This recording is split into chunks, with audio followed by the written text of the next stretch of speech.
Welcome back to another episode of Your Marketing Department, where I share the advice that you would get from your chief marketing officer if you had one. One of the things that I encounter a lot with clients and prospects that I work with is people who are self proclaimed control freaks. And I see how much this holds their business back. And we're talking all about how you can grow your business to become a $1 million business, a multi-million dollar business, and a multi-billion dollar business. And these kind of blocks, you could still get there, but it's going to take you a lot longer. So I've brought on an expert today to talk about how you can figure out that you are a control freak if you're not admitting it to yourself. And we all know admitting it is the first step, and then some strategies you can use to help you overcome that so that your business can grow as well as you want it to. I have Ashley Berges, and help me welcome her. She is a nationally syndicated radio show personality, author of the 10-Day Challenge to Live Your True Life, host of The Celebrity Perspective on Amazon Prime, a speaker, a mentor, and the Live Your True Life coach. And I just love Ashley. I've known her for quite a few years, so I'm so glad you could join us and help our entrepreneurs. Great to be on, Vicky. Thank you so much for inviting me. I appreciate it. Totally love your show. And I'm glad to help in any way. Yeah, definitely understanding control and understanding if we are being controlling in our own life is definitely something we all need to recognize and understand. I know there are things that I still control. I am a perfectionist, and I have been ever since I was very little. But in one of my very early jobs in my career, I had to learn there's a certain point you have to let go of that perfectionism. I worked for a newspaper, we had daily deadlines, and I could sit there and tweak. I worked on the ads, and I could tweak that ad all day long and into the next day and into next week, but we had a deadline that had to get out. So I had to learn early in my career to overcome that. And I know for a fact that having the ability to say, I'd still like it better, but it's at the point where I'm comfortable that it's good enough and let go of it. And from that, learn how to like delegate and things. I know that's helped me. And so I want you to share your insights on this problem and how I need to overcome it better. I admit that. So how we can do that better. It's interesting. I think all of us, we all have our strengths and we all have things that we do, whether it's to deal with stress in our life, whether it's a learned response, whether it's something we've taken on. But normally this comes from childhood and we have to deal with these types of things. And so whether it's that we find ourselves in control situations where we try to control the dynamic at work or at home, or, in that case, the perfectionism, all these different pieces that we do. And those are things that we have created or done based on the desire to be perfect in some way, trying to fill that gap or whatever that's necessary, but understanding that that too is self-sabotage, right? So that's a big component of self-sabotage. And when you're talking about control in the situation, I think that a lot of times we control situations when we feel like we are out of control. So one of the biggest things that I find with people in general is that if I'm feeling out of control, I'm going to try to control my surroundings. I'm going to try to control probably without even knowing the people around me. Not that I'm like doing this maliciously or, a manipulative person, but you might not even know you're doing it. And so this might actually help anybody that's watching this because what happens is, especially even in the corporate world, if you have a company, you're running a company, you have several employees who are working for you, you're doing a really great job, but you have a tendency of needing to control all aspects. A lot of things are not working that way because one, you can't be there all the time. Two, you can't control everything. And three, when we try to control, it becomes almost a micromanaging situation. And in that micromanaging situation, we lose time and energy on the things that we need to be working on, but also it makes employees feel a certain way. So people begin to feel disconnected. They don't feel like you actually trust them with the work. There's divide. And then in that position, we're not delegating because we're worried that somebody can't take care of things. And so one of the things that I find that when, CEOs or CFOs or whoever is not feeling like they're being able to take on or not being able to work their position as well is that they have to really look at one, am I able to delegate responsibility properly? And when I delegate, do I feel confident in the people that I'm delegating to? And a lot of times that can be really hard to relinquish that control because, especially if you're running a business, you've been running it from the ground up. It was your business, your baby, your thing. You did it. You've created this. And that's something to be very proud of. And that's something to really, really be proud of yourself for. But in order to grow, we've got to start allowing things to be. So in order to grow, we have to allow other people to get in there and have their creative skill set to be able to do what they do best, but also allowing employees to connect and create that positive community where you might not be in charge of the communication, but you're allowing other people to come together and be able to support one another, and you're giving them that forum and saying, hey, I really respect this from this person, or I respect the ability that they have, I respect their talent and skill set, and seeing what happens. Sometimes you're going to let some people out to do things and it's not going to happen the way you want it to, but you can have that conversation and talk and hope, and hope that they can actually listen and kind of take in some of your consideration. And again, one of the other things about letting go of control is allowing other people to communicate and allowing other people to identify the strengths of the group, and also allowing them to participate in meetings that you might actually not even be a part of, realizing that they're there, for the best of the company, but also for the best of the team. One of the things that I constantly say is that a CEO of a business, or maybe it's a solo entrepreneur at this point and they're outsourcing or have some part time help, or maybe they have a team, but they have a zone of genius that they should and need to be working in on their business. And it often doesn't include things like, well, in my case, it probably doesn't include their marketing. It may not include some of the clerical things. It may not include manufacturing, putting together the widget, whatever they're doing. When they stray too far out of that zone of genius, their company actually suffers because that's their amazing piece that they bring to their own business. And it takes them so much more time. And I have never met an entrepreneur who said, I wish I could work more. They get into Mm-hmm. entrepreneurship for, the work-life balance and having a life outside of work.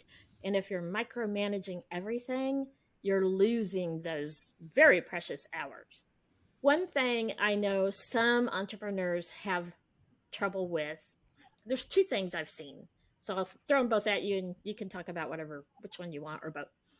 One is the ability to communicate in a way that allows someone else to pick up the tasks and do them. And the other problem I see people run into is there's probably some of these entrepreneurs that I felt like actually maybe were afraid to be as successful as they could have. And they're using the control to kind of keep hold of it so that they don't get wildly successful, not even realizing that that's what they're doing. What are your takes on those two things? Vicky, that's an awesome point that you make, and I agree with the concept of effective communication, and it can be really challenging because many times we feel that people can read our minds, right? We feel like anybody can be a mind reader. We assume that they know what we want, and what we want to see, and that's just not the case. So first off, we have to communicate effectively what we want, what we need to see, what we really want the outcome to be, and how we actually see that maybe coming to pass, and being as open and as clear as we possibly can, and actually being open to more discussion because sometimes it takes more than one discussion to get the point across. Also, it's about being consistent in our communication. We have to be consistent because, again, you're dealing with multiple different employees at different ages and different places in their life. Everybody learns and processes information differently. And so you have to kind of realize, how does Jane process? How does George process? And really get to know that, because if your team really understands you and they realize that you're going this extra mile to be able to explain yourself to them in a positive way, they're going to have your back always. They're going to do what they need to do. And if they don't do it, they're going to step up to the plate and try to make things right. And I think if you look at it from that perspective, the more we can communicate effectively in the front end, the less we actually feel resentful, because the whole concept, when we don't communicate properly, is we get resentful toward the people that work with us because we don't understand why they're not picking up on what we need them to do. We kind of start seeing them as being argumentative, or they're not in the boat rowing the same direction as everybody. And we start creating stories behind that. And so there might be somebody in your organization that you might need to let go of. I'm not saying that everybody's perfect in your organization, but that's something that you really need to look at honestly, having deep conversations with that person and analyzing if they are a part of that group and if they do really fit into that culture. The second piece that you brought up, I find very interesting too. Like we talked about the perfectionism earlier and how, growing up, you were a perfectionist, but then you were working on the newspaper and you had, daily deadlines. This is not going to work.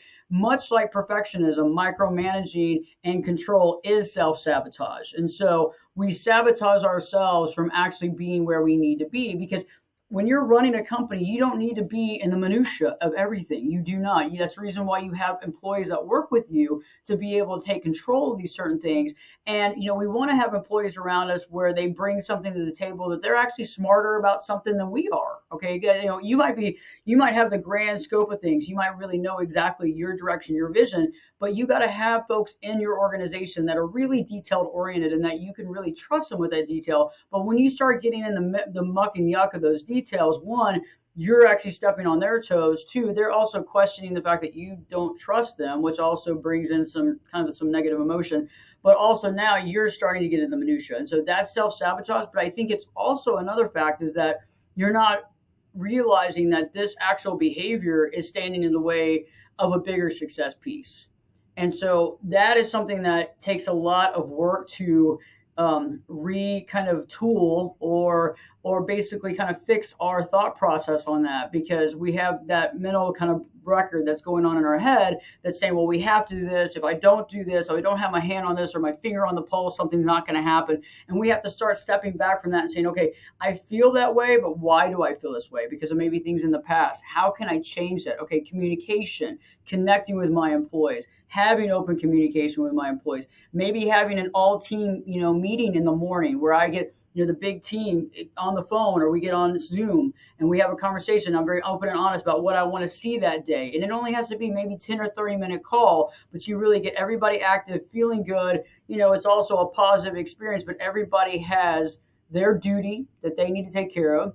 And they also know, hey, I really feel good about so-and-so because they seem to believe in me. And so the more we believe in the folks that work with us, the more they're going to show us by what they do, by their drive, by their accountability, and also about the respect for the company itself. And I think that we're all building each other up. And so remember, when you're micromanaging as well, you're not allowing people to grow into where they need to grow into. You're also not allowing them to live to their potential.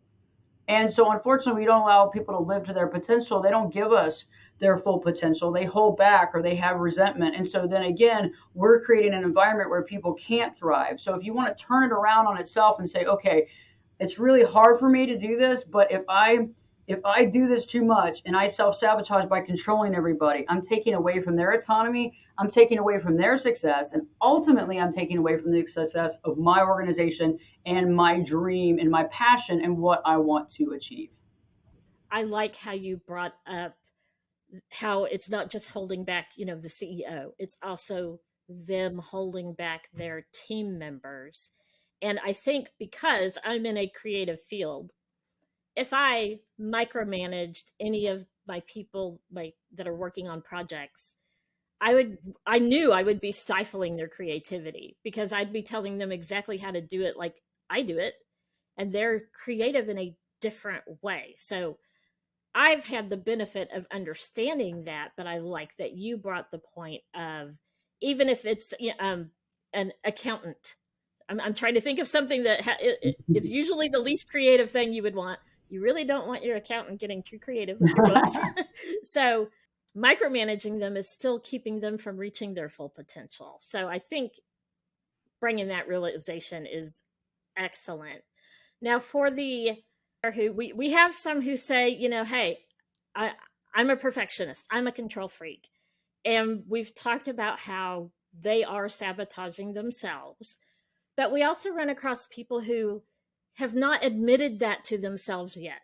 That they're practicing it, but they haven't admitted it to themselves. So are there some kind of red flags that if they see them doing this, if they see this happening in their business, they might just be a control freak? That's a really good question, Vicky. I think one thing to really think about is that if we're having a lot of anxiety or we're having a lot of stress or resentment toward team members or toward projects, I think that's a red flag all on its own.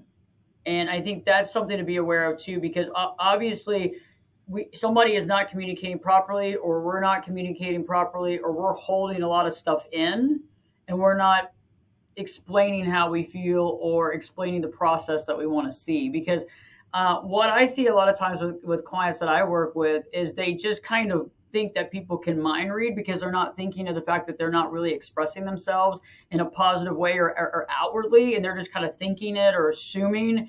And then there's all this built up anger because this person's not fulfilling the obligation they want them to fulfill in the way that they want to fulfill it. So, or how they want it filled or fulfilled. So it's like, what do we do there? So that's one of the big red flags, I think, is if you have some of that resentment, stress, or anger, what are we not putting out there? What are we not processing? But also, what are we not telling our team or communicating? So that's a big one. I also think too is that when you start getting in the mindset that it's kind of you against the world. I mean, that's another thing too, because I know that a lot of us get into that. Like, I built this business, I did this, blood, sweat, and tears. These people don't even know how much work I put into this. It's just a job. They come in, they clock in at this time, they're done, they're working from home, whatever. They're not getting. I think when we have that type of feeling too, we're also feeling. We also need to address that situation, and that situation leads us into not feeling comfortable with the team. That situation also makes us start questioning people in the team. And it also starts making us want to micromanage more because we feel out of control because we're not having the same communication or collaboration that we would with the team. And so, again, if you're feeling that, that's also an indication. And I think in general, too, if you feel like there are things that are not being said that need to be brought to light, that's where you need to come in and say, okay, how do I change this situation? I am the leader of the situation. What do I want to do? And if it's scary to you or overwhelming to you, try to be more creative in your processing. Try to be more creative in how do you approach this? How do I deal with this? And then finding, speaking to individuals in the team, having individual conversations, and then bringing like a creative group or a creative meeting together to really have that synergy. And I think that can be really helpful too, in a way where you're not looking for a specific outcome more. You're looking to kind of grow the team, open the community, allow them to have some brainstorming and start doing things a little differently than you've done. And that can be helpful too. So if you're feeling stagnant, you're feeling stressed out, you're feeling unheard, you're feeling resentment, you're feeling yourself against the world, those are major control indications, I believe, that need to be addressed effectively. And I think, the only one to address it is obviously you. It doesn't surprise me anymore how much of the work related, communication and relationships also applies to your home life. Because one of the things I've said to my sons as kind of they've been getting married and having their own families is that a big problem in marriages that I've seen is either uncommunicated and or unrealistic expectations. We get a view in our head of what everything should be, but we haven't ever told the other person. And that kind of sounds very similar to what you talked about. It's still relationships, whether they're at home or at work. But if I could read minds, I'd already be a billionaire because I'd know exactly what to tell everyone. And if everyone else could read minds, they probably wouldn't need me. So that, yeah, that's not on my resume anymore. But it's all still working with other people. And one of the main points I hear frequently from my clients who come on board and I'm helping them, usually if I'm helping them design kind of their entire marketing plan or strategy, maybe not if they only need one small piece of marketing, but they're always amazed how they didn't even realize some of the activities and strategies I gave them were possible because they're not an expert in marketing. I am. I've worked with a lot of different companies, but that just brings home the point of how if you let someone else be creative and sit in their expertise, it opens up so many possibilities that you weren't even aware of because you relaxed just enough to start letting that happen. So, how can we? Okay, we've seen a couple red flags. What are a couple steps if I'm like, okay, I see that I'm controlling, I'm not delegating well, I'm not communicating well, and I realize this is holding my business back? What are one or two actual steps we should take to change that dynamic? Well, one of the first things we want to do, because I like what you just said, Vicky, is that everything is about relationships. Everything we do is about relationships. Every single person that we talk to is about relationships, and whether it's in business or whether it's at home, whatever it is. So, understanding that everybody's a human being, they all have their strengths, their weaknesses. They process things different. They process emotion different. Everybody already is like, worried about, certain performance things. Some people are already, perfectionists. Some people, so you're dealing with this whole thing, this whole dynamic, and multiple people in your organization with all different personalities. So I believe that one of the first things you can do in this situation is really step back when you're feeling this way and start analyzing, okay, if you feel like this is happening, how do I make changes? What can I do to change the status quo? And it might be something that might be a little uncomfortable for you, but how do I change the way I'm presenting myself? Or how do I connect better with the folks who are working with me? And what do I need to do? And how can I do that? Because I think a lot of times we get into the routine. We assume everybody understands what we're talking about. And that's our first problem, is that assumption. The second thing is that I've realized that talking to the team is important, but really connecting with each individual person in your organization. And I know that would be hard if you have a company of 500 employees. I get it. But if you have, a rather small to medium company, you can actually do this, is having various meetings. And that's how I would conduct it, is meeting with each person, really getting to know what really makes them tick, understanding their dynamic. You already understand the role that they are playing within the organization, and understanding what really gets them going, what really makes them excited, what are the things that really push them. And to me, I mean, I can't remember all that. So I would create almost like a flow chart of each individual employee that I have and write down the things that I think that makes them tick, the things that really connect with them, the things that make them light up. Okay, because if I get to know each person on an individual basis, where I take enough care and consideration to get to know them, unless you're dealing with somebody with a certain type of personality, they're going to really respect that, and they're going to really push forward and go the distance for you in the process. They're also going to know that their work is actually being respected. And so when somebody feels like their work is being respected and their role is being respected, it's just, I mean, you might have 1% of employees that don't go that extra mile, and that might need to be somebody that you maybe in the future let go of. But for the most part, most people are going to jump up to that. They're going to love that. They're going to connect with that energy. They're going to feel good about it. And so getting out of the box, getting out of kind of our mind and saying, okay, let me go and meet with each person. Let me have these conversations, and then I can bring the group together at one point. But I think each person needs to be heard. If there is some things that they have to say or share with you, writing some of those things down, asking for feedback. And then letting them know that they are a part of the team and how important their role is, because also that's important for that to be reestablished often with people, because then they feel like they can give their best to you, as well as the team. And so, again, remember, this is relationships. Each person is an individual.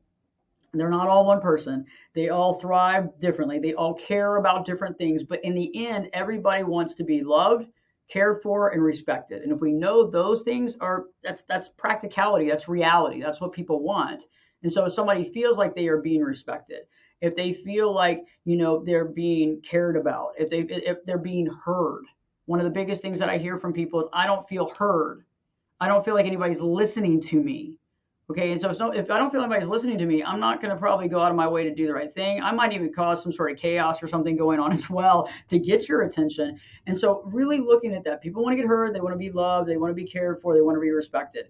And understanding that, if you can get that together in your team and you can follow and you can connect with all these folks, There might be a few people that you eventually have to let go, but for the most part, you could have a really solid team that really understands you. And so that's the way to really get out of it, is how can I put myself out there, but also let people know your personality? Really let people know who you are. I mean, try not to be stoic where they don't know who you are. I mean, think about that. That's something that's very important. A good coach allows their clients to really know who they are. And in that process, their clients grow because they understand who their coach really is. And they also understand that their coach is solid enough and solid enough in themselves, comfortable enough in their own skin for people to really know who they are. And that's what fundamentally a good leader will always do. You don't hide behind any sort of mask. You don't hide behind any sort of ego. You literally show who you are. And that will get you not only credibility and respect, but people will love you and will love working for you. I would much rather an employee come to me seeking attention by something amazing that they had done that was right within their Mm-hmm. skill set. And maybe it's, say, a social media post, just to make it super simple. I do marketing. If they came with one and I'm like, well, I wasn't really going to post something like that, but I'd say go ahead, because that would be showing them that I care about their creativity and their initiative. And I'd much rather have that happening than someone causing problems to get attention, because we've all seen that happen. And yeah, I don't want to go there. So, great point. Vicki, one last thing I would put out there about control is really when we felt like we've been needing to be in control most of our life, this is something that it's second nature. And so it takes time and effort to kind of change that programming, because remember, our brain is an organ, and our brain works to find solutions. It finds problems, it finds solutions. That's what our brain does. Okay. And so we have to understand that we are running programs in our mind that we've run for a very long time. It takes a long time to make these changes and augmentations and be able to continue to implement that. So it really does take practice. And there'll be some times that you might just say, oh my gosh, what am I doing? But really understanding that in order to turn the ship around, we have to keep going in that direction. And there's going to be some hesitation and there might be some fear, but that's normal. Like anything that we're trying to change or augment, like somebody trying to get out of being a perfectionist, realizing it, stopping it. Okay, I don't have to look at this again. I don't have to re-edit this again. I can turn this in at this point. I'm done. That can give a lot of anxiety in the very beginning, because you're so used to going back over it, going back over it, going back over it, going back over it. And so there's going to be a time where you have to just kind of relinquish it and understand that there's going to be some stress and anxiety from it. But overall, there is a bigger picture here. And if you can keep saying, hey, I'm working toward this, I'm working to have an organization that can work on its own, that I can be there, but I don't have to micromanage, that I can do what I want to do. This is the end goal that I have, and kind of picture that and realize that the road there might not be the easiest road, but I know that I have to take these little steps to get where I want daily. And I think that's the last thing I would add, is just realizing it's not going to happen overnight. And it's going to be times where you kind of question your new methodology, but you just kind of keep status quo and realizing it's going to get better. And I think you'll see where people thrive. You'll see where people seem to be happier, and you'll start getting that positive reaction and feedback, and eventually it'll make it easier and easier to kind of relinquish that control. I love that. The brain is our one of our most important muscles, and it's just like if you start a new exercise routine, you're going to be using muscles differently. They're going to ache and be sore, and it's very similar to how it's going to feel uncomfortable as you start making Mhm. that change.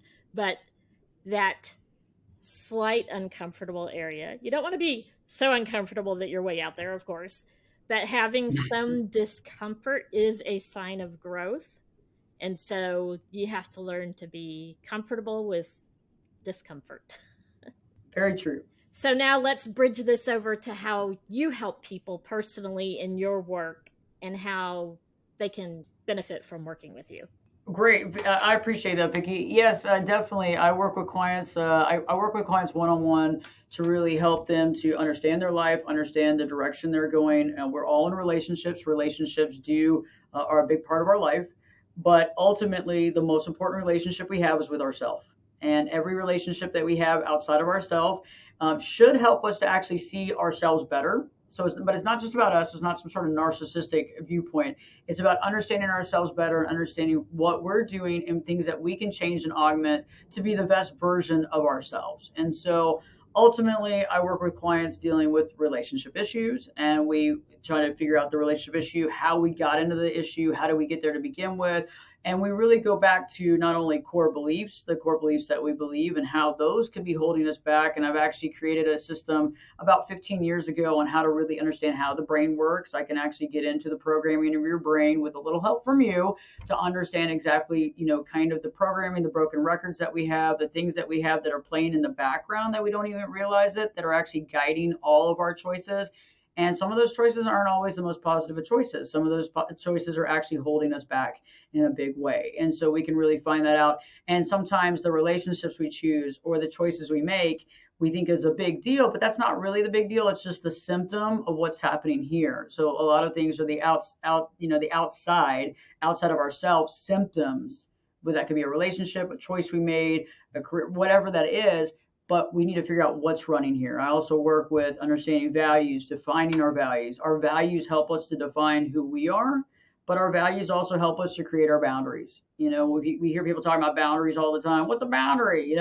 Boundaries can only be defined by values. Otherwise, boundaries are just arbitrary. They don't make any sense. So it has to be defined by how we want to live our life and the values that we want to live our life by. So I'll give you an example. If I believe and I value independence of thought, action, and emotion, I'm allowed to think, feel, and believe how I think, feel, and believe. And if somebody was to make fun of that, that would be an issue, right? So that would be kind of a boundary break where we would have to step up and say, "Hey, I don't really accept, that kind of making fun of. This is something that actually really matters to me." That would be a boundary. So it's not just some arbitrary boundary, but if somebody was to make fun of how you feel or judge you in some sort of negative way when you're trying to be very positive and open, that would be a big red flag. And so I really help folks to get through that, get through relationship issues, but ultimately finding their true identity, their authentic self before all the stuff that we kind of, going through, childhood and upbringing and dealing with the family dynamic. We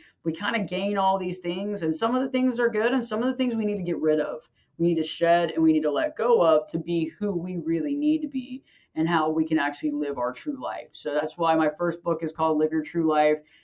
That's why my second book is the 10-day challenge to live your true life. I'm writing a third book right now, finishing up that soon. And that's why it's so important, because it's not about your best life. I know that people talk about that, but the best life is only based on what you think is the best. It's our truth is our authentic truth. It's actually being able to get into here and understanding what that truth means. It's not about what we think is the best or what we've seen other people do, because that doesn't matter. It's about really stepping into ourself, and it takes a lot of work to do it, but once we do it, it's so gratifying, it's life-changing, and all of a sudden we're making the choices that we want to make in our life, and they're based on our highest good. And then we're coming from our highest good in everything we do, because we're constantly coming from our values and we're not accepting anything less. And so that's really how I work with clients. And I have clients that, I work through a lot of things with them. We're at really amazing places in their life. And it's a really powerful place to be able to look back at that first session and see where that person was and look at the actual current situation. And it's pretty mind blowing. And I really appreciate the amazing clients that I get to work with. And it's really powerful. And so I think it's an uplifting thing, but it's also a life-changing thing. It's the best thing you can do, and it's the most important thing you can do in your life, is to work on yourself and find your true identity. So very powerful. And over the years, like I said, we've known each other for 6, 7, 8 years now. I don't know how long. At least, I think. And seeing the change that you've been able to help bring out of people it is very powerful. And I think a lot of people don't realize, I mean, we know like trauma in our childhood impacts us. Everybody knows that. But I remember talking to a lady one time, and every time she made deviled eggs, she'd sit them on her counter, and then she'd get a bowl, like a bigger mixing bowl, and turn it over and set it on top of the deviled eggs. And I was curious, like, why do you do that? It's not outside where it's a picnic and there's flies, it's just on the counter in her kitchen. And I was like, why do you do that? She's like, well, I don't know. My mom always did that. I'm like, okay. why did your mom do it? And she's like, I don't know. So she called her mom. Hey, mom, why did you always, put a big bowl and cover the deviled eggs on the counter? And she said, well, because the cat loved deviled eggs. And if I didn't cover it, it'd jump up there and eat them all before, first time I turned away. And my friend's like, but I don't have a cat. And so, she had picked up this habit that her mom had, and her mom had it for a reason, but it wasn't her reason.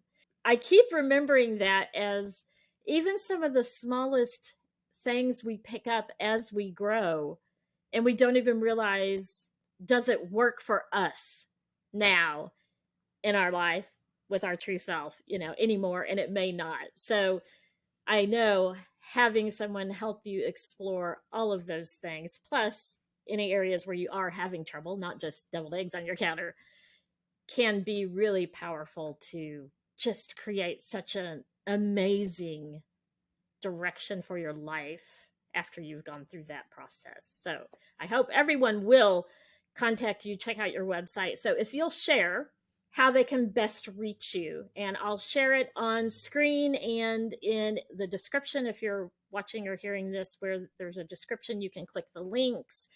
I would say the two best ways to connect is you can go to my website, ashleyberges.com. And then also the other way of really connecting with me is going onto YouTube and just searching Ashley, Berges, and Vicky can put the link on here as well. Because if you go to YouTube, you can find quite a bit of video content, and that video content will connect you with me, so you'll be able to understand better my thought process, how I work, the direction I'm in, and also you'll get to know me as well through the videos and that content. Before even setting up an appointment, because that actually makes things a lot easier, because if you've already watched a lot of the videos and you already connected, we already know each other, so it's a good connection. So definitely the website or the YouTube is probably the best bet. And then you can also see kind of the way that I think, but also really connect with my style. And if that connects with you, then I would enjoy and look forward to the opportunity of working with you. And you do have a lot of great content, so I encourage the viewers to go find you on YouTube and take advantage of watching some of that. Vicky, it's great being on. I appreciate being on your show, and I appreciate it. You're doing some amazing work. You've always been an amazing marketing guru, so I'm definitely glad to be on here. And your dedication and then the work that you've done with people is amazing. So, and I appreciate being asked to be on the show, because I totally get exactly why you're doing this, and you want to help people and you want to be able to push them to a really good place of success. And so, thanks for having me on. I hope that I get the chance of being on in the future. Thank you for joining us. I knew you would be the right person to talk about this issue that I see entrepreneurs kind of not even realizing when they're holding themselves back from the success that they could have, and how they could release it. And when I looked at doing this topic, I knew you would be the right person for it. So I'm glad you said yes, and I'm glad you came on. If you need more advice about your business, visit my website. I have a whole series related to growing your business to 7 figures and beyond that includes topics outside of marketing, as well as my website has plenty about marketing. And that is vickywoo.marketing. All those links will be down in the description. And I can't wait to talk to you next time and help you grow your business to 7 figures and even beyond, to 8, 9, and even 10 figures.